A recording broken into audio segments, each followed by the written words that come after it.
sholat itu kita sopan das ya. Suara biasa bener alhamdulillah itu naik cerita orang ngobam nah sampan sholat tujuannya apa? Nyembah nama Gusti Allah orang sampai no suara sampan tertipu kalau suara dewi mau apik no suara pas no sholat mencak namanya Gusti kalau megal namanya Gusti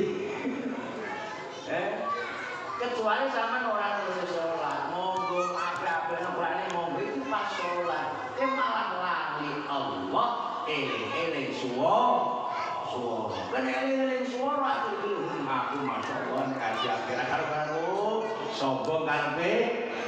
lali Gusti Allah eling awake sholat standar makanya orang wali-wali sholat itu gawannya orang paseng belas